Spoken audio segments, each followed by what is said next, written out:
Sir उसमें कांग्रेस सरकार के लिए, राहुल जी के लिए, तो क्या कहना चाहिए? ये बड़ा दुखद अध्याय है कि हमको एक दूसरे को सम्मान करना चाहिए। लोकतंत्र में जहाँ हमें छूट है, हम ये छूट नहीं कि किसी को गंदी गंदी गालियाँ दे, अपशब्दों का प्रयोग करें।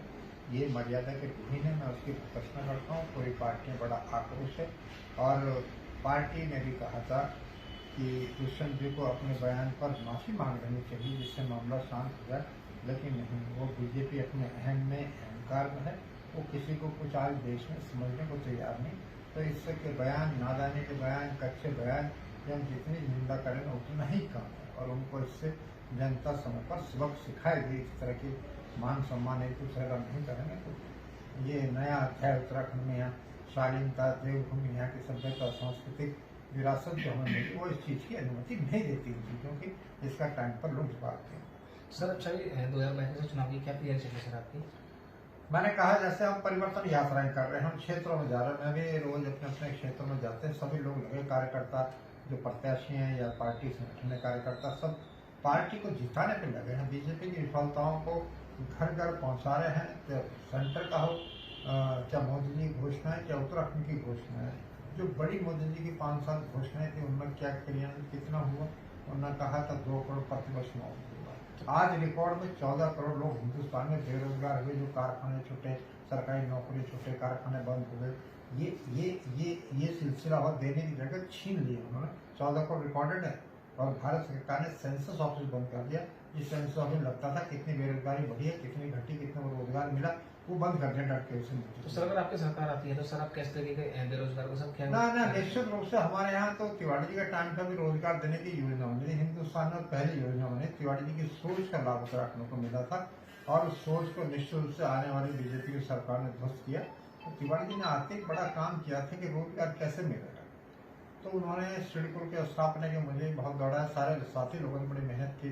जैसे सीलापुर में हमारी इंडस्ट्री कंपनी आई, हरिद्वार में आई, लाल तप्पड़ में, देहरादून में आई, उधम सिंह में बहुत आई। तो उसके पीछे एक रीजनिंग थे, कारण दिया तिवारी जी ने कि कैसे उद्योग आए, कैसे कंपनी, उसका लाभ मिला। उन्होंने भारत सरकार में प्रधानमंत्री जाकर विशेष आग्रह किया कि उत्तराखंड नया राज्य, पढ़े राज्य, रोजगार नहीं है और रोजगार के साधन जुटाने का हम प्रयास कर रहे हैं। तो उन्होंने 3 चीज में छूट ली थी। जितनी कंपनी इंडस्ट्री है, इनकम टैक्स में छूट, सेल टैक्स में छूट, एक्साइज छूट। इससे कंपनी इंडस्ट्री को बहुत लाभ मिला। उनके लाखों रुपए बचे जो अनाउंस, तो कंपनी दौड़ के हरियाणा से, गुड़गांव से, पंजाब से, गाजियाबाद, सीटू से, सारे नॉर्थ इंडिया की आई थी। बल्कि तिवारी जी की शिकायत प्रधानमंत्री को भी की थी, हरियाणा मुख्यमंत्री ने, यूपी के मुख्यमंत्री ने, ये सारी इंडस्ट्री जा रही है, ग्रामीण की भारत में बंद कर दी। तो लगभग 3.5 लाख लोगों को रोजगार मिला था। चाहे तनख्वाह कुछ मिली थी, लेकिन हमारे लोगों को रोजगार मिला। ये शर्त भी थी उसमें, क्योंकि उसका जो फ्रेमवर्क था, मैं भी उसमें था। हमने 80% उत्तराखंड के बच्चों को नौकरी दी थी। जो भी हो, इंजीनियर हो, चाहे बाबू हो, कर्मचारी, फिटर हो, टर्नर हो। तो हमारे जिन्होंने IT, पॉलिटिक्स से बड़ी मात्रा में वहाँ पर सब लोग घुस गए। तो 3.5 लाख लोगों को लगभग रोजगार मिला था। वो योजना था, तो मैं बार बार रिक्वेस्ट कर रहा हूँ कि उस समय 5 साल था तो उसको बढ़ा दिया जाए। बीजेपी के लोगों से मैंने कहा कि सेंट्रल गवर्नमेंट से उसकी ग्रांट लेंगे। जो इंडस्ट्री बंद होकर भाग रही, लाभ कमा के भाग रहे, ये दोबारा रुक जाएंगे और आ जाएंगे। लेकिन उस पर किसी ने ध्यान नहीं देना था, किसी का विजन है, न कोई सोच है। तो रोजगार की एक बहुत बड़ी उपलब्धि उत्तराखंड में थी। उस दिशा में रोजगार मिला। निश्चित रूप से बाहर के लोगों ने भी लिया। उसमें 24 अधिकारी अपने कर्मचारियों, अपने अफसरों को ला के लाए। तो उस दिशा में यहाँ पर बहुत कम, जितनी रिक्रूटमेंट से बड़ी मात्रा में हुआ।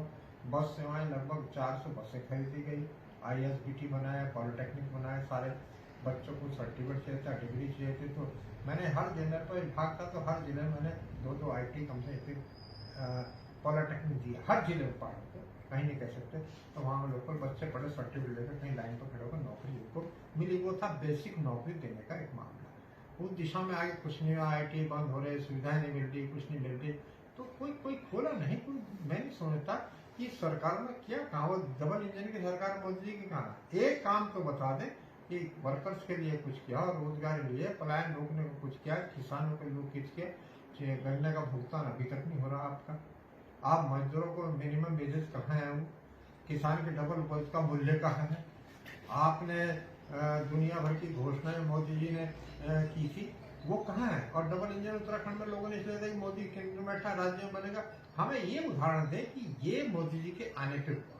और इतने लाख लोगों को, इतने हजार लोगों को इससे लाभ मिला। केवल गुमराह करने का काम था, केवल लोगों को भटकाव करने का काम था। ये सीधे साधे पहाड़ के लोगों को छलने का काम आपने किया। 57 दिए 70 में से, ऐतिहासिक बहुमत आपको दिया। किसी बात को बहुमत का उपयोग कहाँ किया आपने? जैसे पार्लियामेंट में बहुमत का उपयोग आपने किसानों को मारने को किया। 3 विधेयक लाकर किसानों को, उनको मंडी में अनाज नहीं बेचे, उनके हाथ काटने का काम किया। अडानी अंबानी गोदाम बन गए उसी तरह से 44 संशोधन मजदूरों के लिए उनका गला घोटने का काम।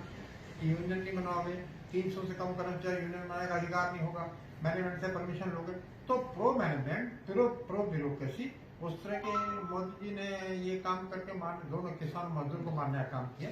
तो लोग क्या सोचेंगे? उत्तराखंड में क्या दिया? मैं ये सोच रहा हूँ, जनता को, राज्य को, बेरोजगारों को रोज धरने प्रदर्शन हो रहे। आंगनबाड़ी आशाएं 1 महीने से आंदोलन कर, हर मुख्यमंत्री घोषणा करता है। हम भी ये कह रहे हैं कि उनको राज्य सरकार के कर्मचारी नहीं घोषित, उसके बराबर मानदेय दीजिए। हाई कोर्ट ने 25,000 उपनल कर्मचारियों को आदेश दिया सरकार को कि ये 15 साल, 20 साल, 10 साल से काम कर रहे हैं, इन्हें राज्य सरकार के बराबर मानदेय दे दो। आप समान कार्य का समान वेतन, थ्योरी है जो सुप्रीम कोर्ट की, समान कार्य समान वेतन मिलना चाहिए। हाई कोर्ट ने आदेश दिया तो बीजेपी की सरकार हिंदुस्तान के खिलाफ पहला टाइम हुआ कि उस आदेश को न मानकर अपने राज्य के कर्मचारियों को वेतन न बढ़ा करके आप सुप्रीम कोर्ट चले गए स्टे लेने। पहला इतिहास में उदाहरण होगा कि कोई सरकार कर्मचारियों को वेतनमान देने के बदले उन्हें रोकने के लिए, शोषण के लिए सुप्रीम कोर्ट चली गई। तो सर आपकी सरकार के द्वारा इन सभी के लिए कार्य किए जाएंगे? नहीं, निश्चित रूप से हम किसानों का भी, बेरोजगारों का भी, अपने शिक्षित बेरोजगार का भी, कर्मचारियों के हितों की बात, आंगनबाड़ी आशाएं जो कांग्रेस ने बढ़ाए थे, इनके मानदेय बढ़ाए थे, आगे जगह जगह धक्के खाए। डीजी हेल्थ ने 4,000 रुपये बढ़ाने का प्रस्ताव किया आशाओं का, लेकिन शासन ने प्रलंबित, शासन उसमें से 1,000 रुपये देने को तैयार। 4,000 मैं कह रहा कम से कम 5,000 बना दो। मैंने हेल्थ सेक्रेटरी से बात की, डायरेक्टर से बात की, तो सारे लोग आज धरने प्रदर्शन, प्रदेश को 48 प्रदेश बनाकर रखिए। क्यों नहीं आप समस्याएं पूरी कर रहे? आप कह रहे सेंटर पर से कहाँ है वो पैसा? वो पैसा इधर से जा रहा, वापिस जा रहा क्या? ऐसे ही लग रहा। यहाँ विकास से काम कहीं नहीं। कहाँ जो 2-4 foot central government national highway बने, सब लचर पड़े, सब टूट रहे, सब लीक कर रहे, सब गिर रहे। ये यहाँ तो खनन और शराब माफियाओं का केवल राज है, और शराब बेचने को कितना बड़ा साहसिक कदम उठाया। मैं तो बीजेपी के सरकार को, राज्य की बधाई देना चाहूंगा कि शराब बिकवानी जरूरी है। सुप्रीम कोर्ट ने कहा नेशनल हाईवे पे शराब की दुकानें नहीं खुलेंगी, क्योंकि शराब पी कर लोग गाड़ी चलाते हैं, जैसी दुर्घटनाएं घटती हैं, इसलिए शराब बंद कर दी। इन्होंने नेशनल हाईवे को स्टेट हाईवे में डिस्ट्रिक्ट हाईवे में बदल दिया। जैसे मसूरी हरिद्वार है, बद्रीनाथ केदारनाथ की, ऋषिकेश से जो डिस्ट्रिक्ट का हिस्सा पड़ा, उस नेशनल हाईवे डिस्ट्रिक्ट में बदल दिया कि ये डिस्ट्रिक्ट रोड है। डिस्ट्रिक्ट रोड का मतलब शराब की दुकानें खुल पाती। ये काम बड़ा किया, और हर जगह खनन माफियाओं का साम्राज्य। 2 चीजें उत्तराखंड में खूब पनप रही हैं। ये खनन माफियाओं को पैदा कर दिया। रेलिया पुल जो हमारा जाखा नदी वहां पर गिरा है, वो खनन की देन। और जगह भी ये दुर्घटनाएं घट रही हैं। तो बड़ा चिंता का विषय है कि सरकार किसानों की नहीं, मजदूरों की नहीं, बेरोजगार कितने रोजगार भी आज लगभग 60,000 वैकेंसी जमाने क्यों नहीं भरते? नहीं, जिसका भी लगेगा। उपनल को कर दिया, उपनल को सारे अधिकार दे दिए। वो एक एजेंसी है, वो कॉन्ट्रैक्ट है, हाई कोर्ट ने कहा उपनल वहां के कर्मचारी को ये नियमित वैकेंसी और नियमित भरे आप, उसको नहीं करते, उपनल को दे। वहां क्या हो रहा कि मंत्री लोग अपनी लिस्टें ले जाते हैं, जो धंधा पानी वसूली करते हैं, लिस्ट दे दी, उसकी नौकरी, उसके भविष्य से खिलवाड़ कर रहे, वो कॉन्ट्रैक्ट पे ही रहेगा। अरे रेगुलर में वैकेंसी रेगुलर भर्ती करिए आप, सारे काम नहीं उपनल से जाए, क्योंकि आसान है ना, वहां वसूली करिए, वहां लिस्ट दे दियो, चलेगी। यही कर रहे थे बीजेपी के मंत्री लोग। तो ये दुखद अध्याय उत्तराखंड के इतिहास में। पानी की चिंता नहीं, कहीं कोई किसी ने ट्यूबवेल नहीं, हैंडपंप नहीं, कोई प्रोजेक्ट नहीं, कोई डैम नहीं, कोई सड़क नहीं, कोई फ्लाईओवर नहीं, कोई स्कूल नहीं, कोई दशा कितनी खराब है। कोई बहुत ही चिंताजनक स्थिति नौजवानों के अंधकार में यहाँ पर बीजेपी ने बना दिया है। किसान धरने प्रदर्शन कर रहे हैं, उनकी उपज का मूल्य नहीं मिल रहा, उनके 3 विधेयक वापस नहीं किया, 44 संशोधन लेबर एक्ट में किए, उनको वापस ले लो, वो नहीं आप कर रहे। आपने देश को दिया। बड़ी सी बात यह है, एक उदाहरण दे दे, प्रधानमंत्री जी बोलते बड़ा अच्छा है, बड़ा आकर्षित करने की बात करते हैं, बड़ा दम भरते हैं। अभी अमेरिका में बड़ी बेइज्जती होकर के यहाँ पर आए, बहुत बेइज्जती, ऐसी बेइज्जती ने हर प्रधानमंत्री को अमेरिका के राष्ट्रपति लेने एयरपोर्ट पर गए, मनमोहन सिंह जी गए, इंदिरा जी गए, नेहरू जी गए, तो छाता लेकर खुद प्रधानमंत्री स्वागत करे। पहला टाइम आया कि न लेने आए न छोड़ रहे, वो अपने दरवाजे से बाहर नहीं निकला। इतनी बेइज्जती हिंदुस्तान के तरफ कभी नहीं। और यही मोदी है जो अमेरिका में जाया करता, अब की बार ट्रंप सरकार। अरे भारत का प्रधानमंत्री और प्रचार करने जा रहा क्या एजेंटों की तरह? कितनी गरिमा देश की गिरी है। ये बड़ा दुखद अध्याय हिंदुस्तान के इतिहास में होगा, तो जनता माफ नहीं करेगी। और निश्चित रूप उत्तराखंड में चुनाव आ रहा, लोग कांग्रेस की तरफ देख रहे हैं। कांग्रेस शासन में यहाँ पर रोजगार थे, आशा आंगनबाड़ी थी, कर्मचारी थे, सबके हितों को ध्यान जो भी कर सकते थे उनके हितों को भी सरकार ने बिल्कुल ध्यान में रखा। और टेक्निकल एजुकेशन, मेडिकल स्वास्थ्य, क्या क्या क्या उत्तराखंड राज्य इसलिए बना था कि कोरोना महामारी में हम लोग तड़पते रहे और पूरा देश में उत्तराखंड नंबर 2 पे मृत्यु दर रहा। मरने वालों की संख्या कोरोना में पूरा उत्तराखंड नंबर 2 पे पूरे देश में, छोटा सा प्रदेश है हमारा। ये हमारे लिए कितनी शर्म की बात है। लोगों को ऑक्सीजन नहीं मिले, लोगों को सिलेंडर नहीं मिल रहे, लोगों को वेंटिलेटर नहीं मिल रहे, डॉक्टरों का अभाव, रेफर करते जा रहे, वो लाखों रुपया कमाते जा रहे। तो जितनी दुर्दशा यहाँ पर भी मैं समझता हूँ कहीं नहीं हुई। आज भी कोई अस्पताल की बात नहीं कर रहा, सुधारने की बात नहीं कर रहा, खोलने की बात नहीं कर रहा। आज मुख्यमंत्री आए हैं, नौजवान हैं, लेकिन वो घोषणा ऐसी कर रहे, उन्हें पता 2-3 महीने बाद आचार संहिता लग जानी है, ये काम होने नहीं। लेकिन हम कह रहे हैं हमने स्वीकृतियां दे दी। केवल चुनावी घोषणाएं हो रही, जिनको धरातल पे नहीं उतार सकते, पूरा नहीं कर सकते, वो नहीं कर रहे। अरे क्यों कर्मचारियों को बैठकर आशाओं, आंगनबाड़ी कर्मचारी, हमारे बिजली के कर्मचारी, दूसरे रोडवेज कर्मचारी तनख्वाह मिली 6-6 महीने से, क्या कर रहे हैं आप लोग? ऐसा कहीं अंधेर हो रहा कि जो इनकम मेरे टाइम तक रोडवेज में नई बसें ISBT बनी, नए वो हुए और इनकम की ओर हम बढ़ने लगे थे, पहला उदाहरण था। आज हम घाटे में कहाँ जा रहे हैं? कोई देखने वाला है, कोई संचार करने वाला है? तो जहां हम लोग कमाई कर सकते थे, राज्य का रेवेन्यू बढ़ा हुआ नहीं। रेवेन्यू में क्या हो रहा है? रेलवे खंड में चोरी तो हो रही, सारे पट्टे देखिए, लाखों रुपए की वसूलियां होती है एक पट्टे पे। बड़ा दुखद अध्याय उत्तराखंड में बीजेपी ने किया। ये फेल्योर है, टोटल फेल्योर है। किसी जगह नहीं कह सकते कहीं ईमानदारी से राज्य के हित में, यहाँ की जनता के हित में कोई काम हुआ हो। तड़पते लोगों को हमने छोड़ दिया।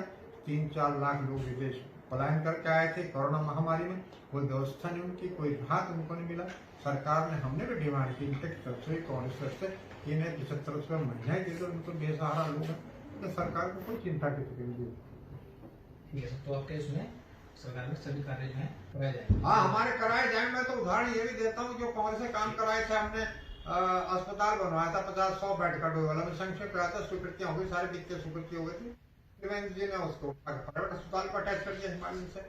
ये उपलब्धि हुई भाई। एक ITI था, वो प्राइवेट कंपनी को दे दिया। जो काम हम कर सके था हमने वहाँ, मैंने 2 साल के अंदर पॉलिटेक्निक वाला बनाया।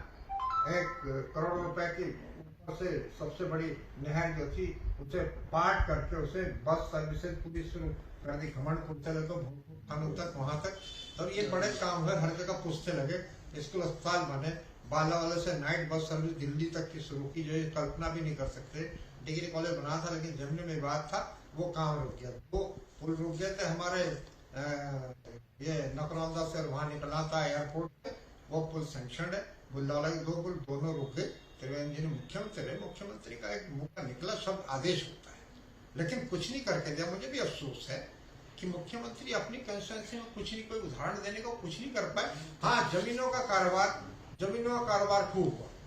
जमीनों का कारोबार तो भोगपुर से थानों सारे पहाड़ खरीद दिए उन्होंने। एक झील बनाने का काम नाम कर रहे, करोड़ों का बर्बाद कर दिए। कहा वो झील में पानी नहीं, कुछ नहीं, वहां पता लगा सब जमीनें खरीद दी उन्होंने। भविष्य के लिए टूरिज्म के लिए एक कंपनी काम कर रही है, उसी के अधीन वो काम कर रहे। लेकिन राज्य को दिया कुछ नहीं। बड़ी तकलीफ दे मामला है कि छोटे से राज्य में मुख्यमंत्री अपनी कंस्टिट्यूएंसी में कुछ न कर पाए तो राज्य को क्या देगा? उदाहरण के लिए कुछ तो करते हैं, कुछ तो करते, लेकिन कुछ नहीं। लाल तप्पड़े कंपनियां सारी चलेगी, जो पॉलिसी करे कराए थे वो सब सुहा हो गए। तो जनता उठ चुकी है, जनता बहुत निराशा है, देश को हताशा है। जनता तत्काल चाहती है परिवर्तन, चुनाव आए तो लोगों को आशाओं के अनुरूप काम करती है। किसान का, मजदूर का, बेरोजगार का, महिलाओं का, सब दिशा में काम करती है, वो करें।